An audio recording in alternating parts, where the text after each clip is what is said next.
Hello दोस्तों, नमस्कार है। मेरे इस यूट्यूब चैनल पर आप सभी लोगों का स्वागत है। चलिए आप लोगों को मोटिवेशन करते हैं, एक कहानी को लेकर आए हैं। काफ़ी समय बाद समय मिला है इसको शूट करने का। जो हम कर्म करते हैं, यह कर्म स्वाभाविक रूप से प्रधान होता है। यही जीवन को सुख दुख भोगने के लिए विवश करता है। ये यू शेप की या ये कहिए यू राउंड में एक नली होती है, जिसमें से एक तरफ से हम जो कर्म करते हैं वो प्रवेश करते हैं और दूसरी तरफ से निकलते हैं। जब हम अच्छे कर्म करते हैं तब भी हमारे साथ बुरा होता है, तो स्वाभाविक रूप से ऊपर वाला हमारे लिए वह पाप ख़त्म करता है जो हम पहले कर्म कर लिए। या ये कहिए दूसरे लोग जो बुरे कर्म करते हैं वो फिर भी सुखी होते हैं, तो उनको स्वाभाविक रूप से बहुत ही बड़ा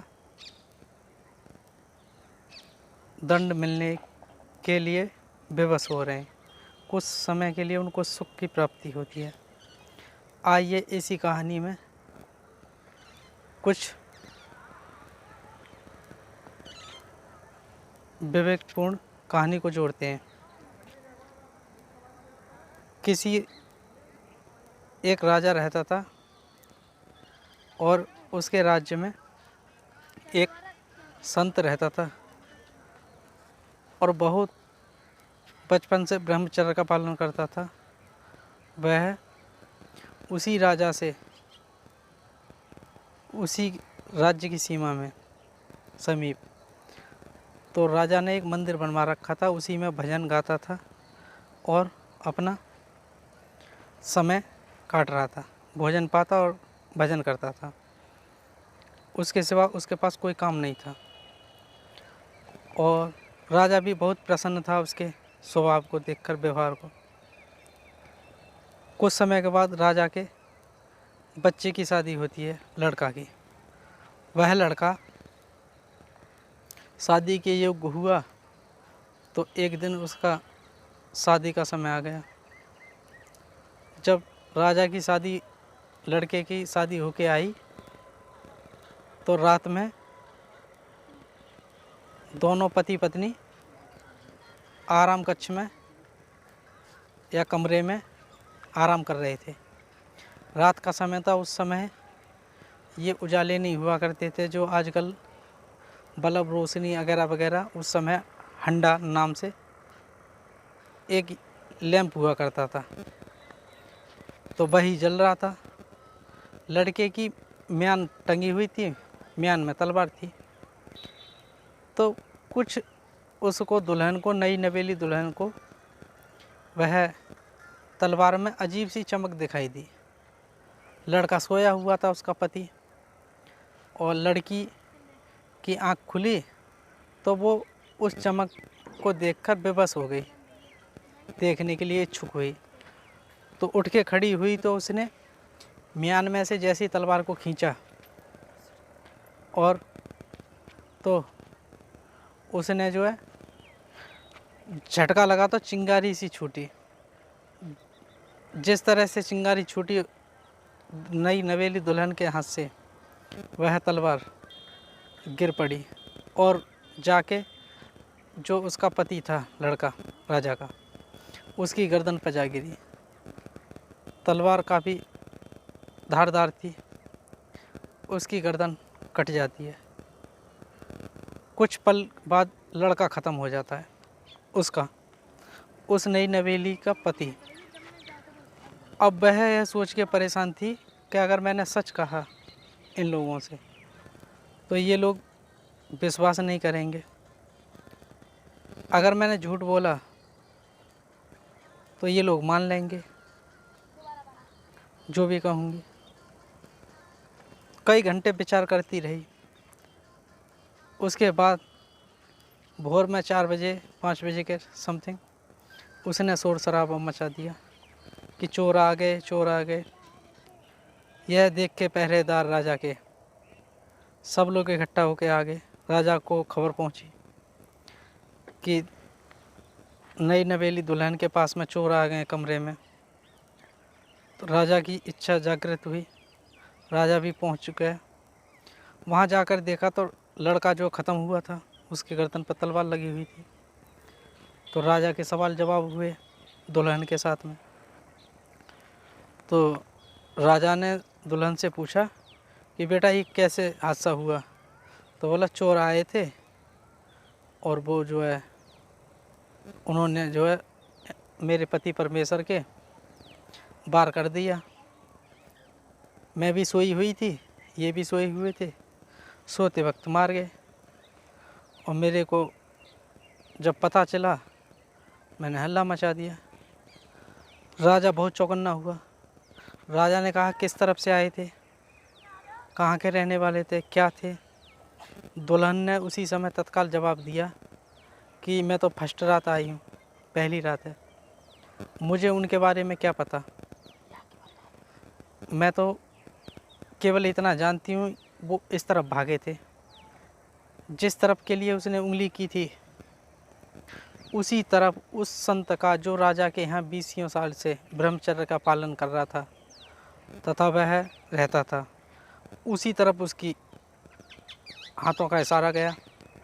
यह देखकर राजा बहुत ही चिंता में पड़ गया। बोला इस तरफ तो कोई नहीं रहता है, सारे पहरेदार पहरा दे रहे हैं, इसके बावजूद भी निकल गया।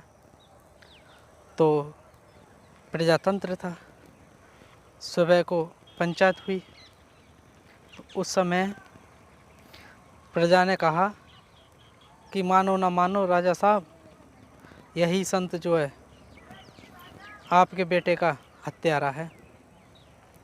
राजा को 1% भी विश्वास नहीं था उस पर, बेचारे पे। राजा बहुत ही उसको विश्वास के साथ स्वभाव से बहुत प्रसन्न था। प्रजातंत्र था, इसलिए प्रजा ने जिद रखी कि राजा साहब उस तरफ कोई गांव नहीं है, किसी का बसेरा नहीं है, स्वाभाविक रूप से मंदिर में संत रहता है, तो वही हत्यारा हुआ, इस हिसाब से उसको दंड देना चाहिए। राजा बेबस हो गया। बोला चलिए ठीक है, जिस हाथ से उसने मेरे बेटे की गर्दन काटी है मैं उसका हाथ जो है काट लूँगा। गर्दन ना काट के उसकी संत की, मैं उसका एक हाथ काट लूँगा सिर्फ। यह सुनकर प्रजा में बहुत प्रसन्नता हुई। अगले दिन उसको बुलाया और उसका एक हाथ काट दिया। यह देखकर संत बहुत दुखी हुआ और वह बोला अपने ही मन मन में कि मैं जो है अब यहाँ मंदिर में ना रह के कहीं और चला जाऊँगा। यह जो सज़ा मिली है मेरे को बिना ही कुछ करे धरे की मिली है। ऊपर वाले से बार बार यही दुखड़ा अपना सुना रहा था। तो उसको मालूम हुआ कहीं थोड़ी बहुत दूर उसका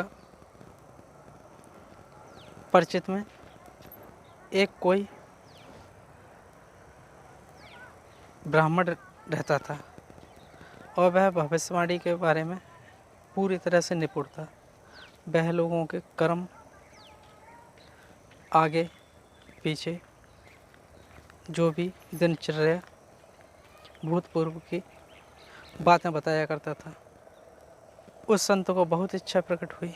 बोला मैं एक बार जाके पता करूँगा कि ये जो सज़ा मिली है मेरे को किस भाव से मिली है। कुछ समय बाद वो जाता है, उसके घर पर गया, पूछते पाछते घर पर पहुंच गया, उसकी पत्नी मिली। पत्नी ने उस संत को 2 गाली दी, 4 अपने हस्बैंड को, पति को दी। यह देखकर और चौकन्ना हुआ संत वो। बोला इसकी पत्नी इतनी लड़ाकू है, स्वभाव की है, तो स्वाभाविक रूप से वो मेरे बारे में क्या बताएगा और क्या मेरी किस मेहमान नवाजी करेगा। उसका मन बहुत उदास हुआ। उसकी पत्नी की बातें सुनकर वो बहुत दुखी हुआ और अपने वापस हो लिया। रास्ते में आ रहा था, उसी ब्राह्मण से अचानक मुलाकात हो जाती है और वह बोला ब्राह्मण से, नमस्कार, प्रणाम हुआ। तो उसने अपना भाव बताया कि मैं आपको खोजते हुए आया हूँ, कुछ बातों के विषय में चर्चा करनी है। ब्राह्मण बोला, कोई बात नहीं है, घर पर चलिएगा, मैं अपना पोथी पत्रा में से जो घर पर रखी हुई हैं ज्योतिष शास्त्र की किताबें, उनमें से देख के बताऊंगा। तो ठीक है, वो गया। तो वो अपने बारे में तो भूल गया संत। बोला पहले मैं इससे इसके बारे में पूछूंगा। घर पर जैसे ही पहुंचा तो उसने कहा हो सकता है बाद में उसकी औरत जो गाली दे रही होगी आमतौर पर उसके सामने ना देगी। जैसे घर में ब्राह्मण ने एंट्री की, संत भी था साथ में, तो जब तो 4 गाली दी थी उसको, अपने पति को, उसने, औरत ने, ब्राह्मण की पत्नी ने। जब ब्राह्मण आ गया तो उसने 100 गाली थी। यह बात सुनकर और मन उदास हो गया उसका। ब्राह्मण चुपचाप से उसको अपने कक्ष में ले गया, जहाँ पर ज्योतिष शास्त्र में देख के लोगों का भविष्य बताता था। तो अब उसने वही किताबें खोली। तो खोलने से पूर्व ब्राह्मण बोला, बताइएगा संत महाराज, क्या पूछना चाहते हैं। तो वह संत बोला कि महाराज पूछने तो मैं कुछ और आया, पहले अपने बारे में बताइएगा कि ये आपकी पत्नी आपको इतना गाली देती है फिर भी आप चुप खामोश रहते हो। बहुत हैरानी से बोला कि इसके बारे में ना पूछो, तुम अपनी समस्या पूछो, इसका भी एक राज है। तो बताइएगा ब्राह्मण देवता कि पूर्व जन्म में ये जो मेरी पत्नी है ये गधी थी और मैं कौवा था। तो इसकी पीठ पे एक फोड़ा फुंसी हो गया था, तो उसमें से पस निकलता था। तो उस पस को मैं अपनी चोंच से मार मार के खाता था। इसके बहुत पीड़ा होती थी, दर्द असहनीय। तो एक दिन मेरी चोंच इसकी रीढ़ की हड्डी में फंस गई, जहाँ पर फोड़ा हुआ करता था। तो इतने दर्द से ये परेशान थी कि इसने वो दर्द को ना सह पाई और एक नदी में जाके छलांग लगा दी। तो उसकी पीठ पे था मैं, स्वाभाविक चोंच फंसी हुई थी, तो इसने डूबो कर मुझे मारने की कोशिश की। तो ये भी डूब गई, मैं भी डूब गया। तो ये उस जन्म का मेरा फल मिल रहा है, जो मैंने इसके चोंच मारी थी, रीढ़ की हड्डी में फंस चुकी थी। ये उसी भाव से मेरे को गाली देती है जो पहले कर्म थे। तो बोला मेरे बारे में बताइए, मैंने 20 साल से राजा के यहाँ पे ब्रह्मचर्य का पालन कर रहा हूँ और बिना वजह के मेरे को सज़ा दी गई है। यह बात सुनकर ब्राह्मण ने अपना ज्योतिष शास्त्र खोल के बताया कि ये बेवजह की नहीं है। पिछले जन्म में कुछ शिकारी शिकार कर रहे थे और आप जंगल से भ्रमण करके आ रहे थे, तो उन्होंने जो है एक हिरन को पकड़ रखा था। वह किसी तरह से छूट गया। छूटने के वक्त उन्होंने आपसे पूछा कि वो हिरन किस तरफ गया है, तो आपने उस हिरन को बता दिया इसी हाथ से कि इस तरफ गया था। वह सज़ा जो है पिछले कर्मों की अब मिली आपको, ये काफ़ी समय के बाद। तो भाई लोगों, इस कहानी से हमको यही शिक्षा मिलती है कि हमको अपने कर्म ही प्रधान होता है पूरे जीवन में, उसी के मुताबिक हम लोग सुख दुख मिलता है। यू शेप में जो नली होती है, जो जीवन में हो रहा है, कुछ अच्छा करते हैं उसका बुरा मिलता है या बुरा होता है, तो वह हमें एक निश्चित सुख की प्राप्ति है। अगर हम बुरा कर्म करके अच्छा मिल रहा है तो वह एक लंबे समय बुरे कर्मों की प्राप्ति है, लंबे समय के लिए। तो इसी कहानी से यह शिक्षा मिलती है हम लोगों को कि कर्म ही जीवन में बहुमूल्य है। अच्छा करोगे अच्छा मिलेगा, बुरा करोगे बुरा मिलेगा। निश्चित ही आप लोग समझ गए होंगे।